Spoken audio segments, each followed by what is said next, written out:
Welcome to iDream media. So night dinner ఎంత లోపు తినాలి, ఏం తినాలి ఆరోగ్యంగా ఉండాలంటే వివరాలు తెలుసుకుందాం. ఈరోజు మనతో పాటు ఉన్నారు ప్రకృతి వనం ప్రసాద్ గారు. సార్ నమస్తే. మీ పేరు నాకు చాలా ఇష్టం, ప్రకృతి వనం ప్రసాద్ గారు. ఏదో పేరు అట్లా అబద్ధం ఏం పెడదాం పేరు అనుకుంటే ప్రకృతి వనం అని పెట్టేయండి అని చెప్పిన. మా ఇంటి పేరు వేరే యాక్చువల్గా ప్రకృతి వనం ప్రసాద్ అంటే సరే ఏదో ఒకటి ప్రకృతి అనే వర్డ్ని అందరూ వాడుతూ ఉంటే కూడా మంచిదే కదా, నేచర్ మీద రెస్పెక్ట్ అని వస్తుంది. సో ఎస్ సార్, అయితే ఎన్ని గంటలకు డిన్నర్ చేయాలి, ఏం తినాలి? ఇప్పుడు నేను చెప్పితే అదే నేను మేధావి కాదని నాకు తెలుసు. నేను మీ దగ్గర చెప్పేటి మీ వీడియోలు చూసి ఇంకోటి డాక్టర్ అన్ని చూసి అర్థం చేసుకొని ఈ లోపల డాక్టర్ బార్బరా ఓనీల్ అని ఆస్ట్రేలియన్ ఎక్సలెంట్. ఆమె ఎంత సింపుల్గా బటానా ఆయిల్ అని చెప్తా ఉంటుంది ఆవిడ. ఏంటో అది అసలు క్యాస్టర్ ఆయిల్ గురించి చెప్తుంది. మనం అన్ని చాలా చెప్తా ఉందాం, మనం మాట్లాడుకునేవన్నీ ఆమె చెప్తా ఉంది. Gut microwave, coconut oil, coconut అన్నీ చెప్తాను. సో అవి చూసి నేను నేర్చుకుంటా ఉంటే ఇంప్లిమెంట్ చేస్తాను.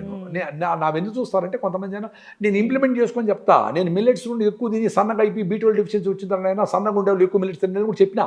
నాకు ఏది రిజర్వేషన్ లేదు, నేను మిల్లెట్ ఫ్యాన్ కాబట్టి మిల్లెట్ మీద నీట్గా చెప్పకూడదు అనేది ఉండదు. నాకు ఫ్యాక్ట్, నాకు ఎక్స్పీరియన్స్ చెప్తా ఉంటాను. సో నైట్ ఎప్పుడు తినాలా అనేది వెరీ సింపుల్ అండి. కరెంట్ ఎప్పుడు వచ్చింది మనకు 100 ఏళ్ళు అయింది అనుకుందాము. 100 ఏళ్ళు ఎప్పుడు తింటామండి, 100,000 సంవత్సరాలు ఎప్పుడు తింటానేమో, గూట్లో దీపం నోట్లో ముందా అంటే 6 గంటలకు తినేస్తూ ఉన్నారు, అలవాటు అయింది. సో దానికి ఇంకా యోగాలో మనకు మొత్తం సిస్టంలో అంతా వేదాలు ఏముంది, మీరు సూర్యోదయంతో పాటు మీకు పచనం అయ్యేదానికి జ్యూసెస్ అన్నీ వస్తాయి కాబట్టి పొద్దున్నే ఫుల్గా తినండి. సాయంత్రం సన్సెట్ వాటికి మీ బ్రెయిన్ యాక్టివిటీ, మీ ఫిజికల్ యాక్టివిటీ అంతా లోపల ఈ డైజెస్టివ్ ఇంజిన్స్ తగ్గిపోతాయి కాబట్టి తినద్దండి. లాస్ట్ మీల్ అప్పుడు చేయాలి, మళ్ళీ తినకూడదు అని చెప్పినారు. Very simple. అంటే లక్షల ఏండ్లు జరిగిండే దాన్ని నేను కొత్తగా చెప్పేది ఏముంది. సాయంత్రం 6 లోపల తినండి, గూట్లో దీపం నోట్లో ముద్ద, ఫినిష్డ్. రెండోది, మీకు పొద్దున్నే తింటే సాయంత్రం వరకు ఏదో మాట్లాడతారు, పని చేస్తారు, నడుస్తారు, ఇస్తారు, క్యాలరీస్ కావాలా, యాక్టివిటీ ఉంటుంది, ఎక్కువ క్యాలరీస్ కావాలి కాబట్టి పొద్దున్నే ఫుల్గా తినండి. ఎంత కావాలంటే తినండి, పొద్దున్నే ఫుల్గా తినాలా, ఎంత ఇంటి నుంచి బయటపోయేటప్పుడే. సాయంత్రము మీరు తినేసి ఇంట్లో ఉంటారు గమ్మున, మీకు బాడీ టెంపరేచర్ మెయింటైన్ చేసే బయలాజికల్ యాక్టివిటీ, కొన్ని క్యాలరీస్ కావాలా, మళ్ళీ పడుకుంటారు, మళ్ళీ అవసరమేలే. రాత్రి 11కు 12కు వచ్చి 1 గంటకి భార్య పాపం పొద్దునే మా ఆయన ఏం తినలేదు, నిన్నటి చేపల పులుసు, ఈరోజు చికెన్ అంతా ఉందని చెప్పి ఫ్రిడ్జ్లో ఉంటే వేడి చేసి అన్నీ పెట్టేసి, ఏమండి మీరు లేట్ అయింది కానీ అన్ని ఫ్రిడ్జ్లో వేడి చేసిందా, ఇంకా ఫ్రిడ్జ్లో పెట్టేదని లేదంటే మొత్తం డస్ట్బిన్లో వేసేట్టు మొత్తం పొట్టలో వేసి 2 గంటలు పడుకుంటే అది నీ కావాలని ఇన్ని క్యాలరీస్ ఏం చేస్తుంది, ఫ్యాట్గా మార్చి గ్లైకోజన్ పొట్టలో పెట్టి అన్నీ మనం తినేసి పడుకుంటాం. కానీ బ్రెయిన్కి ఎంత పని అండి, వెజ్ నాన్ వెజ్ ఇది అది అన్నీ ఏమేమి వేసినాడు చూసుకొని దానికి ఏమేమి డైజెస్ట్ చేసి ఇంత చేసి మీరు ఇంటికి 10 మంది వచ్చి వెళ్ళిపోతే పాత్రలన్నీ గిడుక్కొని అన్నీ క్లీన్ చేసుకోవాలి కదా. అట్లా పాపం అదే మీరు 1 గంట పడుకుంటే 3 వరకు దాని పని ఉంటుంది. అన్నీ చేసుకొని అమ్మ అని పడుకునేటప్పటికే లైట్లు వేసిరి, 5-6 గంటలకు ఎవరో లేసిరి, సౌండ్ వచ్చా, పేపర్ వచ్చా, పాలవాడు వచ్చా, అరిసిరి, యాడ్ నిద్రపోతా ఉండవు. సైలెంట్గా నువ్వు 9 నుంచి 12-1 గంటలకు నిద్రపోతే కరెక్ట్ నిద్ర. మళ్ళీ తర్వాత నీకు లైట్ వచ్చింది, సన్ వచ్చిందంటే నీకు ఆటోమేటిక్గా ఆ మార్నింగ్ వేకప్ హార్మోన్స్ వస్తాయి. లైట్ పోయే కొద్దికి నీకు మెలటోనిన్ హార్మోన్ వచ్చి నిద్రపోయేదానికి లాలపాట పాడినట్లు డార్క్లో ఆ హార్మోన్ వస్తుంది. ఆ టైంలో పోయి అమెరికా వాడు పరిగెత్తా ఉండదు, వీళ్ళందరూ నైట్ పరిగెత్తా ఉండదు. ఒరే పరిగెత్తి ఎండార్ఫిన్స్ వస్తాయి, యాక్టివ్గా పెడతాయి. నాకు ఇప్పుడు ఎండార్ఫిన్స్ ఉన్నాయి పరిగెత్తినా కాబట్టి, సెరటోనిన్ ఉంటుంది. నువ్వు నిద్రపోవాల్సిన టైంలో మెలటోనిన్ రమ్మని చెప్పాలి, వస్తుంది ఆటోమేటిక్. నువ్వేం చేయనక్కర్లే, డార్క్ చేసి గమ్మున ఏదో చూసుకుంటా, మంచి బుక్ చదువుకుంటాను, సైలెంట్గా గంటసాల పాటలు వింటా ఉంటాను, నిద్రపోవచ్చు కదా. అప్పుడు పరిగెత్తేది ఏంది అంటే, మన కృష్ణార్జున యుద్ధంలో వరుణాస్త్రము, ఇక్కడ అగ్నేస్త్రుడు కొట్టుకొని కింద పడినట్లు, ఈడ నిద్ర వచ్చే హార్మోన్ మెలటోనిన్, ఈడ ఎండార్ఫిన్స్ పరిగెత్తి కొట్టుకో. అందుకని అంత డిస్టర్బ్డ్, నిద్ర పట్ల నాకు రెస్ట్లెస్గా ఉంది, టెన్షన్గా ఉంది, ఓసిడి ఉంది, ఇది ఉంది, అది ఉంది, రకరకాల సైకిల్ అన్నీ వచ్చేసినాయి. నేచర్ కనెక్ట్ కాంటారు స్వామి, మీరేం చేయనక్కర్లే, నాకేం చేయనక్కర్లేదమ్మా. 5 అయితే నాకు చిన్నగా స్లోడో అయిపోతుంది, వాయిస్ ఎట్లా రాదు, గరగర అంటుంది, ఏదో ఉంటుంది. ఒకసారి ఓ ఛానల్లో మాట్లాడుతూ ఉండను, ఏదో టాపిక్స్ ఉన్నాయి, 5:30 అయిపోయింది, నా వల్ల కావడంలే, నిద్రపోతా కూడా మాట్లాడేస్తా ఉండా. ఆమెతో చెప్పినా, అమ్మ నా వల్ల కాదు ఇంకంటే సార్ ఇంకో టాపిక్ సార్, నిద్రపోతా ఉంటే ఎట్లా చేసేది, అది అలవ్ చేయడంలా. నువ్వు పొద్దున్నే పెట్టు, 8 గంటలకు వస్తాను, నేను గంటల ఇంకో గంట ఎక్కువ మాట్లాడతానని చెప్పిన. అంత ఇదిగా నేను కనెక్ట్ అయిపోయినా నేచర్కి. నాకు నేచరే పెద్ద గురువు, తల్లి తండ్రి గురువు దైవన్నీ నేచరే. మరి ఏం తినాలి అసలు డిన్నర్లో? డిన్నర్లో ఈజీగా డైజెస్ట్ చేయటం తినాలి. అంటే కొర్రల సామాన్లు కూడా తినచ్చు, తక్కువ తినండి, క్వాంటిటీ తక్కువ తినండి, అది కూడా తినచ్చు, తప్పేమిలే. నేను కండిషన్ నుంచి బయట, నేను జిటి కృష్ణమూర్తి గారికి కొంచెం బాగా అవుతా, నా కండిషన్ ఉందా లేదా నేనే చూసుకుంటా. నేను రోజు వాటర్ తాగినాక బాత్రూమ్ పోయేవాడిని, ఇదే చూద్దాము వాటర్ తాగకుండా పోదాం, ఫ్రీగా ఎమోషన్ వాటర్ అట్లా ఒకటి కండిషన్ నుంచి బయటపడాలి. పళ్ళు దోముకొని తినాలి. పళ్ళు దోముకొని తినడం ఏమైంది, బాగానే ఉంది కదా, వాసన రేపు రాలా చూడు, బాగానే ఉంటావు. అద్భుతాలు జరిగిన లైఫ్లో. ఆ బుద్ధుడు ఏం చెప్పినాడు, నీ బుర్ర పెట్టు అన్నాడు, బుద్ధం శరణం గచ్చామి. సో ఎవరు చెప్పింది, అందరు చెప్పింది విను, నీ బుర్ర కూడా పెట్టు అన్నాడు. ధర్మం సరే ధర్మంగా ఉండు అని చెప్పినాడు. సంఘంతో ఉండేది, మనం సంఘంతో ఉంటాం, మీరు నేను అంతా సంఘం, అందుకని హ్యాపీగా ఉన్నాము. మనం పోయి అన్నీ తెలిసిపోయినాయో లేదా ఏమీ తెలియదో అవి వేస్ట్, ఎవరిని మార్చలేము, ఏషబా అని చెప్పి అడుగు చచ్చిపోయింది ఎందుకు. ఇక్కడ హాయిగా మీతో మాట్లాడే జోకులు వేసుకొని నవ్వుకున్నాము. ఇప్పుడు పోతా భోజనం చేస్తా, ఎంజాయ్ చేస్తా, పల్లీలు తీసుకుంటాం.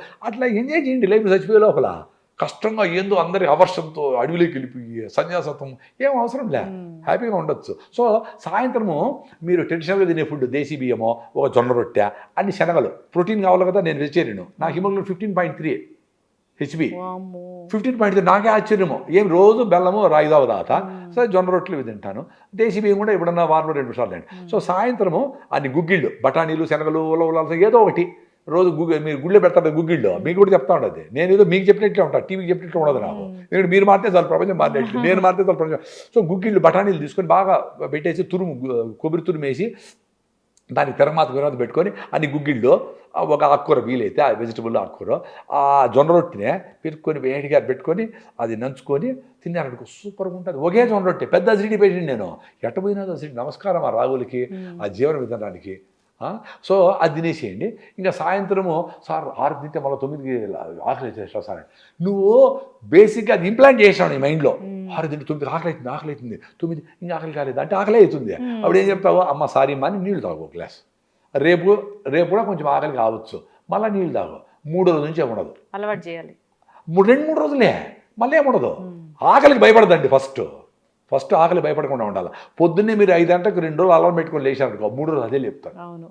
మంచి పనులు చేయండి, మంచి మనుషులతో ఉండండి, మంచి అలవాట్లు చేసుకోండి. అదే 100 అలవాట్లు చెప్తుంది మాకు. అట్లా ఒకటి సుభాష్ పాలకర్తో పోయి ఆర్గానిక్ ఫార్మింగ్ పోయినాక ఒకటి కనెక్ట్ అయ్యి అన్ని గాలి ఏంది, నీళ్ళు ఏంది, అట్లా అన్నీ చెప్తాంది. 3 పూటల నుంచి 2 పూటలకు వచ్చినాము, ఇప్పుడు 1 పూట దానికి ఛాన్స్ ట్రై చేస్తా ఉండ. వీలు కావడం లే. పొద్దునే తిన్నప్పుడు సాల్వ్ అనుకుంటాము, సాయంత్రం అయ్యేటప్పటికి మళ్ళా కక్కుర్తిపడి ఏదో తింటా ఉండ. అది తినకుండా పోతే ఒక ఫ్రూట్ తినేసామనుకో, జామకాయ ఇస్తాం, సూపర్, ట్రై చేద్దాం. బరువు తగ్గలా అంటే 3 సార్లు తిన్నప్పుడు ఎంత బరువు ఉండాను, 2 సార్లు తిన్నప్పుడు అదే బరువు ఉండా, ఒకసారి తింటే కూడా అదే ఉంటానేమో. అప్పుడు ఫుడ్ క్రైసిస్ ఉంటుంది కదా జనాలకి. 6 సార్లు తిని ఇంకా మాకు జాలేదు అంటా ఉంటారు. ఒకసారి తింటే సరిపోతే 5 సార్లు మిగిలిపోయినట్లే కదా ఫుడ్ క్రైసిస్ ఎందుకు ఉంటుంది ప్రపంచంలో. అది దాని మీద ఆలోచిద్దాం. ఖచ్చితంగా సార్, పాటించి ఆరోగ్యంగా ఉండాలని కోరుకుందాం. సో గూట్లో దీపం నోట్లో ముద్ద, అది ఇప్పుడు ఫార్ములా కదా, ఎప్పటి నుంచో ఉంది. అదే ఎవరైనా పెద్ద పెద్ద గురువులు నేను కనిపెట్టాను ఫస్ట్ టైం ఇదంటే, ఒరే నాయన నువ్వు ఏం కనిపెట్టావు రా స్వామి, నేచర్లో అన్నీ ఉన్నాయిరా, దాని నుంచి నువ్వు ఇంటెలిజెంట్గా అర్థం చేసుకున్నావు. నేను అనే వర్డ్ ఇసిపెట్టింటారు నాయన. గురువులు అనే వాళ్ళందరూ సింపుల్గా ఉండంటారు స్వామి. మీరు సింపుల్గా ఉంటే మీరు హ్యాపీగా ఉంటారు. మీరు ఫోకస్లో ఉండాలనుకునే కొద్దికి రెస్ట్లెస్గా ఉంటారు. అది గుర్తుపెట్టుకోండి అందరూ. అసలు మనిషి ఆయుష్ ఎంత అండి? యాక్చువల్గా మనిషి ఫస్ట్ పర్పస్ ఉండాలి కదా, నేను బతకల్లా అని. చాలామంది 20-30 ఏళ్ళు చదువుకుని బతుకు వేస్ట్ అనుకుంటూ ఉంటారు కదా, ఎందుకు 100 ఏళ్ళు బతకల్లా అనేది ప్రతి ఒక్కరికి అదో పెద్ద మిస్టేక్ ఇది. అబ్బా ఏం పర్పస్సే లేదు. ఎందుకంటే అన్నీ ఏదో పరిగెత్తా ఉంటారు, 100 కోట్లు చేస్తూ ఉంటారు, ఇష్టం లేని పని చేస్తూ ఉంటారు, డబ్బులు వచ్చి పడతా ఉంటాయి, దాన్ని ఎట్లా ఖర్చు పెట్టాలో తెలియదు, పర్పస్లెస్గా ఉంటారు. అందుకే 100 ఏళ్ళు ఎందుకు బతకల్లా అనేది ప్రతి ఒక్కరికి క్వశ్చన్ వస్తూ ఉంది. కోర్స్ మనం బతకలంటే అది కాదు, బట్ ఆటో సజెషన్ ఇచ్చుకుంటూ ఉంటారు వాళ్ళే. ఇంక వద్దుడైనా జీవితం 60 ఏళ్ళకి చాలు ఇంకా అని. మనిషి ఓకే, ఇప్పుడు మనం ముందు ఎట్లా బతుకుతో తెలియదు కానీ అట్లీస్ట్ మనం గత 100 ఏళ్ళుగా చూస్తే 100 ఏళ్ళు బతికిన వాళ్ళు ఈ లోపల నేను కర్నూలు జిల్లాలో క్లోజ్గా ఉండేవాళ్ళు చూసిన. 100 ఏళ్ళు మా ఫాదరు ఇంకా పొద్దున్నే పోయి చెట్లకు నీళ్ళు పడతాడు, మధ్యాహ్నం కొంచెం పడుకుంటాడు, సాయంత్రం పోయి కుక్కలకి అడ్డి తిప్పుతాడు, ఏదో చెప్తాడు ఆయన. వాళ్ళ అమ్మకి 85-90. 2 మేడ్ ఫర్ ఈచ్ అదర్ బాగుంటారు, పల్లెల్లోనే ఉంటారు. దానికి ఏంటి 100 ఏళ్ళు అనేది అందుకని చెప్పినారు. 100 ఏళ్ళు అంటే ఓకే, ఇంకా బోనస్ కూడా బతికినారు ముందు. అఫ్ కోర్స్ ఇన్ఫాక్ట్ డెత్స్ మొదలుకొని మనకి బర్త్ రేటు అవన్నీ ముందు ఎక్కువ చనిపోయేది. ఈ లైఫ్ ఎక్స్పెక్టెన్సీ అవన్నీ తక్కువ ఎందుకునేదంటే ఎక్కువ మంది చనిపోయేవాళ్ళు. 10 మంది కంటే 3 చనిపోయేవాళ్ళు ఫర్ వేరియస్ రీజన్స్. మాల్ న్యూట్రిషనా, లేదో డెలివరీ ప్రాబ్లమ్సా, ఇట్లంతా పోయేవాళ్ళు. కాబట్టి లైఫ్ ఎక్స్పెక్టెన్సీ అప్పుడు తక్కువ ఉంది. 36 ఏళ్ళు ఉంది. యుద్ధాల్లో చనిపోయేవాళ్ళు, కరువు, ప్లేగులు, గెలరాలు వస్తే చచ్చిపోయేవాళ్ళు. సో ఇప్పుడు 60 ఏళ్ళు అంటే అమ్మ 60 ఏళ్ళు మాత్రలు వేసుకోకుండా బతికినాడంటే వాడు పెద్ద ఇదని కదా. 100 ఏళ్ళు ఈజీగా బతకాలంటే ఫస్ట్ వాడి చేతిలో లేదు, వాళ్ళ అమ్మ చేతిలో ఉంది. అదేంటి, వాళ్ళ అమ్మ ఆరోగ్యంగా ఉండి వాళ్ళమ్మ హెల్తీగా ఉండి న్యాచురల్ ఫుడ్ తిని న్యాచురల్ హిమోగ్లోబిన్ న్యాచురల్ హెల్తీగా ఉండి బిడ్డని పెట్టి మంచిగా పాలు ఇచ్చి పెంచి నార్మల్ డెలివరీ చేస్తే వాడికి ఫస్ట్ ఛాన్స్ ఉంది 100 ఏళ్ళు బతికేదాన్ని. సో నెక్స్ట్ వాడికి బర్త్డేలు కాడ నుంచి మొదలుపెట్టి వాడికి వెల్యూట్ చేసి కేకులు అవి చేతారము ఇంట్లో పెట్టేసి ఏసీలో పెట్టి చిన్నగా వాట్ ఈజ్ నాట్ న్యాచురల్ అది న్యాచురల్ స్టేజ్కి వచ్చేసాం. మనం అందరూ కూడా బర్త్డే కేక్ చేస్తే ఏముంటుంది, ఏమో రోజు చిప్స్ తింటే ఏమవుతుంది, కూల్ డ్రింక్ తాగితే అందరూ తాగుతుంటారు కదా, కాఫీలు ఏమవుతుంది, టూత్పేస్ట్ ఏమవుతుంది. సో ఏవి మనకు డ్యామేజ్ చేస్తాయో న్యాచురల్ మనమందరూ ఒక 70 ట్రిలియన్ సెల్స్ ఉంటాయి మన బాడీలో, 500 ట్రిలియన్ బ్యాక్టీరియాతో బతుకుతా ఉంటాం. ఆ బ్యాక్టీరియా ఏమి మనం చచ్చిపోతే అవి చచ్చిపోతాయని వాడికి తెలుసు. They are so intelligent. అదే పెద్ద సైన్స్ ఇప్పుడు మొత్తం అంతా దాని మీద చేస్తాం రీసెర్చ్ అంతా. సో అవి మనం బతికించేదానికి కష్టపడి మనం వేసే చెత్తను కూడా మార్చి ఏదో చేసి డ్యామేజ్ తక్కువ చేసి మళ్ళీ ఉండే ఆర్గాన్స్ అన్ని దాన్ని రిపేర్ చేసుకొని ఇన్ని చేసి మనం బతికించాలని ట్రై చేస్తూ ఉన్నాయి. కానీ మనము ఎప్పుడు చచ్చిపోతామా అని ఉన్నాము. సైకలాజికల్గా ఫిజికల్గా ఇవన్నీ చూస్తూనే ఉన్నాం మనం. సో ఈ ఫస్ట్ మనం చేసే పని పర్పస్, మనం చేసే పని మీద గౌరవము నమ్మకం ఎక్కువ రోజులు బతకాలి. నాకు ఎన్నేళ్ళైనా బతకాల. మా ఇంట్లో అందరూ చచ్చిపోయినా నాకు బతికి చాలా పనులు ఉన్నాయి, చేయాలనిపిస్తుంది నాకు బేసికలీ. సో మనము నేచర్ దగ్గరకుంటే అది పాసిబుల్. మనము ఇప్పుడు నేను మాట్లాడుతూ ఉన్నాను, నేనేం ఎక్స్పెక్ట్ చేయలే. ఇక్కడ నా యూట్యూబ్లో లేదు. నేను నేను నేను నేను ఎన్ని వ్యూస్ పోతాయి, ఇది మీ బాధ, అది నా బాధే కాదు అది. సో మన రాగిసేవతాకి అసిడిటీ పోయింది, లిగమెంట్ టేర్స్ అన్ని ఎక్సర్సైజ్ చేసుకుంటూ పోయినాయి. మహానుభావులు డాక్టర్లు అందరూ మనకు అద్భుతంగా అడ్వర్టైజ్ ఇచ్చినారు. నాకుండే సిరింగోమీలియా, లిగమెంట్ టేర్లు, పల్మనరీ ఎంబాలిజము, భయంకరమైన ప్రాబ్లమ్స్ అన్నీ నేచర్ దగ్గర ఉండిపోయినాయి. అవసరమైనప్పుడు సడన్గా అవసరమైతే మెడికల్ ఎయిడ్ తీసుకున్నాయి 30 ఏళ్లలో. ఆర్గానిక్ ఫార్మింగ్ చేస్తూ ఉండము, దేశీ ఆవులు ఉన్నాయి, మంచిగా మా ఫుడ్ తింటూ ఉండము, హెల్తీగా ఉండము. పొద్దున్న నుంచి ఏం తినలా, ఫుల్గా ఇది మూడో ఛానల్ వచ్చినా అయినా హెల్తీగానే ఉండము. ఇప్పుడు రాత్రి సో రేపు పొద్దున్న 25 మంది ప్రకృతిలో బుక్ చేసుకున్నారు, వచ్చినారు. వాళ్ళందరూ కొండలు ఎక్కిస్తూ ఉంటారు. మళ్ళీ 5వ తేదీ యుగాండాకు పోతాడు, అక్కడ వ్యవసాయం మొదలు పెట్టాం. సో ఇన్ని పనులు చేయగలుగుతా ఉంటే నేచర్ ఎంత ఫ్రెండ్లీగా నా స్ట్రెంగ్త్ అది. So get connected to nature, it will take care of you. నువ్వేం చేయాలా, ఎట్లా స్ట్రెంగ్త్ వచ్చేది, నువ్వు పరిగెత్తాలన్నా, ఎప్పుడు రెస్ట్ తీసుకోవాలా, ఎవరితో ఫ్రెండ్షిప్లో ఉండాలా, జాగ్రత్తగా ఎట్లా ఉండాలా. సో ఎంత ఇంటెలిజెంట్గానో కొన్నిసార్లు మనకు డ్యామేజ్ జరుగుతుంది ఎవరితోనో.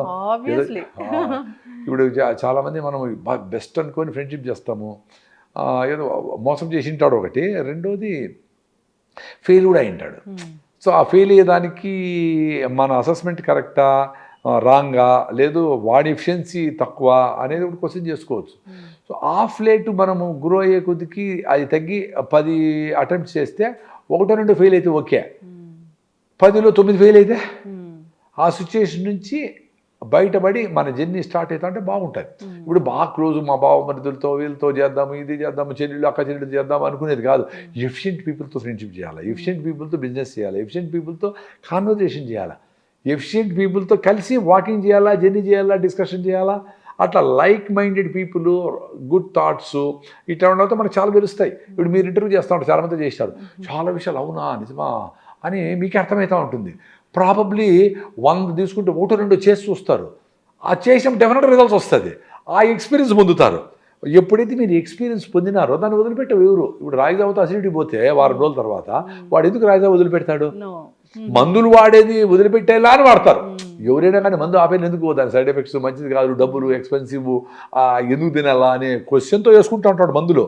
ఎవరేమి ఇష్టంగా ఏమి వేసుకోరు మందులేమి, ఎప్పుడెప్పుడు వదిలేద్దామని ఉంటారు. సో వదిలేదానికి ఆల్టర్నేటివ్ కనబడాలి కదా. ఇప్పుడు షుగర్ వచ్చినట్టుగా మిల్లెట్స్ తింటే వాడికి వాకింగ్లో చిన్నగా స్లోగా సస్టైనిటీస్ ఆఫ్ గ్లూకోజ్ వస్తుంది, ఫైబర్ ఉంటుంది కాబట్టి అని హుషారుగా ఉంటాడు, తినాలనిపించదు ఎక్కువగా, ఇవన్నీ బరువు తగ్గుతాడు, అలర్ట్గా ఉంటాడు, నిద్ర బాగుపడి అన్నీ జరుగుతాయి. అరే అవునా, అరే నేను ఎంత ఈజీగా వచ్చిందా నాకు మిల్లెట్స్ షిఫ్ట్ అయిన దానికి అని వాడు ఎక్స్పీరియన్స్ పొందుతాడు. ఇప్పుడు మనం ఎంత అరిచేర్చి గీ పెట్టి చెప్పినా బాగుంది అనుకుంటాడు, కానీ ఎంతమంది చేస్తారు 100 మందిలో? తెలివైనోడు ఏంటి, వినడము, అర్థం చేసుకోవడము, ఆచరించడం ఒకటేసారి జరుగుతాయి. యావరేజ్గా ఉండేవాడు వింటాడు, అర్థం చేసుకుంటాడు, ఆచరించాలంటే ఫెయిల్ అవుతాడు. టూ ఇంటెలిజెంట్ అటు ఏదో సినిమాలో అటు టూ ఇంటెలిజెంట్ ఏమంటాడు, ఇవన్నీ ఆడైతాయిలే, ఇన్ని మందులు పనిచేయింది, ఇంత ఆపరేషన్లు పనిచేయింది, రాగిజావుతో పోతుందా, కాల్షియంతో పోతుందా, ఎండలో పోతే D3 వస్తుందా అనుకుంటాడు. వాళ్ళకేం చేయలేము. సో ఇప్పుడు అట్లీస్ట్ ఇన్ని యూట్యూబ్ ఛానళ్ళు వచ్చి మంచిని చెడ్డను కలబోసి రంగరించి వ్యక్తి జనాలను తోస్తూ ఉంటారు కాబట్టి దాంట్లో ఏది ట్రూత్ అది ట్రై చేసి అట్లా ఉందా లేదా ట్రూత్ అయినా ఇప్పుడు ట్రూత్ అయినా ట్రై చేసేట్లు ఉండాలి కదా. ఇప్పుడు మీరు అన్నారు సార్, ఇప్పుడు ఎసిడిటీ రాగి జావ తాగితే తగ్గిపోతుందని, కానీ డాక్టర్లు దాన్ని ఒప్పుకోరుగా. అందుకే చెప్తాను, డాక్టర్లకు ఎక్స్పీరియన్స్ లేదు కదా. ఇప్పుడు మీకు ఎక్స్పీరియన్స్ ఉందనుకోండి, డాక్టర్ ఎక్స్పీరియన్స్ మనకెందుకు? ఇప్పుడు రాగి జావ కొత్తదేం కాదు. కర్ణాటక స్టేట్ మొత్తం 5-6 కోట్ల మంది రాగి ముద్ద, రాగి జావ, రాగి పూనగాలు అన్ని రాగిలే తింటా ఉంటారు. అదే it is a proven product. వారం రోజులు పొద్దున్నే రాగి పిండి నీళ్ళలో వేసి కలిపేసి లిక్విడ్ని వేడి నీళ్ళలో పోసి తిప్పుతా ఉంటే రాగి జావ రెడీ అవుతుంది. చల్లగా చేసుకొని గుట్టక్కని తాగేసేయండి 3 గ్లాసులు వారము. మీకేం అట్లా ఎక్స్పీరియన్స్ అయినోడు నాకు ఫీడ్బ్యాక్ ఇస్తూ ఉంటారు కాబట్టినే వాళ్ళు ఇచ్చే ఫీడ్బ్యాక్ నాకు సంబంధమే లేదు. నాకు 30 ఏళ్ళ అసిడిటీ పోయింది కదా, నాకు లోపల మ్యూకస్ మెంబ్రెయిన్ డ్యామేజ్ అయ్యి 3+ ఎరోషన్స్ అని నాకు రిపోర్ట్ ఉంది, రికార్డు ఉంది నా దగ్గర. అంటే లోపల డ్యామేజ్ అయినాయి, పుళ్ళు పడినాయి. మనకి ఎట్టయితే పడినప్పుడు చర్మం గీసుకొని పోతుందో అట్లా లోపల ఉండేవి కాబట్టి మంట, నొప్పి, బాధ ఇవన్నీ ఇష్యూస్ ఉన్నాయి. అవన్నీ పోయి ఎంత పోయి ఇప్పుడు ఉపవాసం ఎవ్రీ 2 hours తింటానే ఉండాలన్నారు డాక్టర్లు. మరి ఏ బుక్కులో రాగి జావ తాగితే మ్యూకస్ మెంబ్రెయిన్ లేదు కదా. అవును, ఇప్పుడు బుక్కులో ఉందే పాటించాలనేది రూల్. అసలు ఇప్పుడు జ్వరం వచ్చింది, డాక్టర్ దగ్గరికే వెళ్ళాలి, డాక్టర్ ఇచ్చిన టాబ్లెటే వేసుకోవాలి. అట్లని తడిబట్టితో తుడుచుకొని ఇంట్లో ఉన్నామా అంటే అది ప్రోటోకాల్లో లేదు, అట్లా కాదు, అసలు అది వైద్యం కాదు అంటారు. ఇప్పుడు డాక్టర్లు చెప్పింది తప్పని అనలేము, మీరు చెప్పేది తప్పని అనలేము, లాట్ ఆఫ్ కన్ఫ్యూజన్ ఉంది.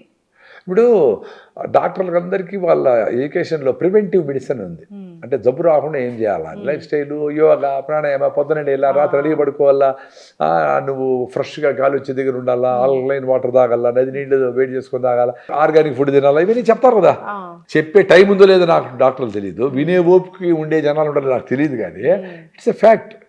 అది అటు ఎడ్యుకేట్ చేయాల్సిన బాధ్యత డాక్టర్లకు ఉంది, సొసైటీకి ఉంది, ఇంట్లో పెద్దలకి ఉంది, టీచర్లకు ఉంది. అవును, మీలాంటి పెద్దలు, మీలాంటి ఎక్స్పీరియన్స్ అయిన వాళ్ళు ఇలా మిల్లెట్స్ గురించి చెప్పినా లేదా రకరకాల డైట్ల గురించి చెప్పినా without scientific reason how should they are telling అని చెప్తున్నారు. ఇప్పుడు సైంటిఫిక్ రీజనే కదా, హై ఫైబర్ ఉండేది సైంటిఫిక్ రీజనే. కూరల్లో, సామాన్లో హై ఫైబర్ తినేది చాలా మంచిది అని బాగా సైంటిఫిక్ రీసెర్చ్ చేసిన అమెరికా చెప్తా ఉంది. దాన్ని ఫైబర్ ట్యాబ్లెట్లు వేసుకుంటూ ఉంటారు వాళ్ళు. మన ఫుడ్లోనే ఫైబర్ ఉంటే దాన్నే ఎంజాయ్ చేస్తా, దాన్ని బిసిబెడ బాతో, ఉప్మా, పొంగల్ చేసుకొని జల్సాగా తినేసి ఫైబర్ ఫుడ్ తినొచ్చు కదా. సపరేట్గా ఫైబర్ ట్యాబ్లెట్లు ఎందుకు వేసుకోవాలా, సపరేట్గా కుర్కుమిన్ ఎందుకు వేసుకోవాలా, పసుపు తింటా ఉంటే సరిపోయి కదా, క్యాన్సర్ రాకుండా ఉంటుంది కదా. సో అట్లా మన లైఫ్ స్టైల్లోనే మిరియాలు, జీలకర్ర, అవి అన్నీ వేసుకొని యాలకలు గిలకలు వేసుకుంటే ఆరోగ్యంగా ఉంటారు. ఆ సర్కేడియన్ పద్ధతిని ఫాలో అయ్యి పొద్దున్నే లేచి సాయంత్రం వాళ్ళకి పడుకొని బాగా యాక్టివ్గా ఉండి అన్ని పనుల్లో ఇన్వాల్వ్ అయ్యి ఒక సహాయం చేసి నువ్వు కూడా హ్యాపీగా ఉండి అందరితో కలిసి ఉండి అట్లుంటే అందరూ సైకలాజికల్గా, ఫిజికల్గా బాగుంటారు అనేది ప్రూవన్ కదా. దానికి ఏం బుక్కుల్లో చదివి, ఇంత పెద్ద బుక్ చదివి అర్థం చేసుకొని నువ్వు అందరికీ హెల్ప్ చేస్తే బాగుంటావు సైకలాజికల్ అనేది ఎందుకు. నువ్వు హెల్ప్ చేయి, నీకు 10 రూపాయలు రూపాయి, నువ్వు ఎవరో పోతా ఉంటారు ఒక ఆమె, ఎందుకంటే నీ కుక్క అరుస్తూ ఉంది, దానికి ఎత్తుకుపోయి అంత భోజనం పెట్టు. అక్కడ ఎండాకాలం ఉంది, ఎక్కువ వేసవికాలం ఉంది, పక్షులకి ఒక చిన్నగా ఇరిగిపోయింది ఫ్రీగా తీసుకొచ్చి అంత మట్టి డొప్పిలో నీళ్లు పోసి పెట్టు. వాటికేం ఖర్చు కాదు కదా, నీకు సంతోషం రావాలా నేను చేసేది కాదు, అరే అవి కూడా ఉన్నాయి అని చేద్దామని ఫీలింగ్ ఉంటే నువ్వు చేయకపోయినా పర్వాలే. అది నాకు హ్యాపీనెస్ కోసం సిగరెట్ తాగితే, మందు తాగితే చెట్టు నేను ఏదో జనాలకి మంచి చేసి నేను హ్యాపీగా ఉండాలంటే అది కుదరదు. అందుకే జనాలందరూ ఇప్పుడు పోయేసి ఓల్డేజ్ వెళ్ళి ఫోటోలు వేసుకుంటూ ఉంటారు, పేపర్లో వచ్చేది. అవును సార్, నాకు కూడా చాలాసార్లు అడగాలనిపించింది. ఇప్పుడు ఏదో చిన్న దానం చేస్తారు, దానం తీసుకునే వాళ్ళు నిజంగా ఎంత బాధలో ఉండో తీసుకుంటారు, వాళ్ళ పరిస్థితి బాగాలేక దానం తీసుకుంటారు. దానాన్ని నువ్వు ఇచ్చిన బిస్కెట్ను, నువ్వు ఇచ్చిన వాటర్ బాటిల్ను నువ్వు ఒక యూట్యూబ్ ఛానల్లోనూ, ఇన్స్టాగ్రామ్లోనూ పెట్టుకొని నీ పబ్లిసిటీ కోసం వాళ్ళని ఎందుకు వాడుకుంటున్నావు? అందుకే హ్యాపీగా లేరు వీళ్ళు. ఇంత దానం చేసేవాళ్ళు, ఇంత చేసేవాళ్ళు కూడా హ్యాపీగా లేరు. అదే గుప్త దానం చేసేవాళ్ళు హ్యాపీగా ఉండరు. పొద్దున్నే 4 గంటలకు పోయేసి చలి కొనుక్కొని ఉంటారు. వాళ్ళకు 100 బెడ్షీట్ తీసుకుపోయి మా ఫ్రెండ్ ఆయన భార్య ఎదురు పోయేసి వాళ్ళ బర్త్డే రోజు లేదా పోయి అందరు కప్పేసి వచ్చేస్తారు, అంతే ఫినిష్. నాకు మనం తీసుకొని సో హ్యాపీ. చాలా మంది చేసేవాళ్ళు ఫ్యాన్లకి అంతా వాళ్ళ తాత పేరు, అవ్వ పేరు అన్నీ రాసి కరెంట్ పోతే అందరూ చూసి చదివితే బాగుండు అనుకునేంత మీన్ ఉండేటప్పుడు వాళ్ళకి ఎట్లా హ్యాపీగా ఉంటారు. అందుకే ఇన్ని పనులు చేసినా, ఇన్ని పుణ్యకారాలు చేసేట్టు వాళ్ళు అనుకున్నా హ్యాపీగా లేరు. హ్యాపీనెస్ అట్లా రాదు, అంతే ఎక్స్పెక్టింగ్ సంథింగ్. సో అది ఎస్, ఏదైనా కానీ లైఫ్ అనేది సింపుల్గా ఉండాలి, నేచర్తో ఉండాలి. నేచర్తోని కనెక్ట్ అయ్యి మనం జీవిస్తే కనుక ఏ బాధరాబందీ లేకుండా 100 ఏళ్ళు హాయిగా బ్రతకొచ్చు. 100 ఏళ్ళు బతకొచ్చు, 100 ఏళ్ళు కూడా బతకొచ్చు. బట్ అదే బేసికలీ మనం చిన్నప్పుడు ఎంత అబ్యూజ్ చేసినామో మందులతో, వీటితో, వాటితో అనేది చాలా ఇంపార్టెంట్ కదా. ఇప్పుడు మొక్కప్పుడే చాలా డ్యామేజ్ అయిపోతే ఎక్కువ డ్యామేజ్ అవుతుంది. చిన్నప్పుడు పెంచేది మనం మంచిగా ఫుడ్ పెట్టి బాగా నేచర్ దగ్గరుండి బాగా స్పోర్ట్స్ ఆడిపించి ఫిట్గా ఉండేవాళ్ళు. ఇప్పుడు ఫిన్లాండ్, యూరోప్లో అంతా చాలా 80-90 జపాన్లో అంతా 90 చాలామంది ఉంటారు కదా. వాళ్ళు అబ్యూజ్ చేయరు. వాళ్ళు నేచర్ అంటే నేచర్ను ప్రొటెక్ట్ చేయరు, ప్లాస్టిక్లు వాడరు, ఏ భూమి నాశనం చేయరు, ఇట్లాంటివన్నీ వాళ్ళు జాగ్రత్తలు తీసుకుంటూ ఉంటారు. కాబట్టి నేచర్ తనలో కలుపుకొని ఓకే నువ్వు కూడా నాలో భాగం రా అని చెప్తా ఉంది. మనం వేరే, నేచర్ వేరే, క్లీన్లీనెస్ మన ఇల్లు వేరే, ఇల్లు వరకే, రోడ్డు వేరే, పొల్యూషన్ మన ఇంట్లో పెట్టుకొని ఇది మంచి ఆక్సిజన్ ఇస్తుంది అంటాడు. ఒరే నీకు ఆక్సిజన్ నీ చెట్టు ఇచ్చేది, నీ మొక్క ఇచ్చేది అంతా, నువ్వు మొత్తము 100,000 బస్సులు వాడేసి మొత్తం అంతా పొగేసి పెట్టేసి మొత్తం చెట్లన్నీ కొట్టేసి సిటీని 100 కిలోమీటర్లు ఎక్స్పాండ్ చేసి అక్కడ చెట్లు లేకుండా చేసి నీ ఒక్క మొక్క పెడితే ఏమవుతుంది? అందుకే సర్వజన సుఖినో భవంతు అంటే అందరూ బాగుంటారు చూడు, దాంట్లో నువ్వు బాగుంటావు. నీ ఆలోచనలు బాగుంటే దాంట్లో నువ్వు ఉంటావు. నువ్వు చేసే పనులకు నీకు రెస్పెక్ట్ ఉంటే మనం ఎవరిదన్నా రెస్పెక్ట్ చేయొచ్చు, ఎవరన్నా రెస్పెక్ట్ ఇచ్చేదని నీకు సంబంధమే లేదు. నీవు ఫస్ట్ నీ చేసే పని నీకు రెస్పెక్ట్ ఉండాలి కదా, అది ఇంపార్టెంట్. అందరూ అది అర్థం చేసుకోవాలి. ఖచ్చితంగా సార్. నిజంగా సింపుల్ లివింగ్ అనేది చాలా మంచిది. నేచర్తో కనెక్ట్ అయ్యి జీవించాలి. ప్రతిదానికి మందులు వాడాల్సిన పని లేదు. న్యాచురల్ వేస్ ఉన్నాయి తగ్గించుకోవడానికి. సో ఈ విధంగా బ్రతకాలి, నిండు నూరేళ్ళు హాయిగా బ్రతకాలని కోరుకుందాం సార్. చాలా చక్కటి ఇన్ఫర్మేషన్ అండి. ధన్యవాదాలు.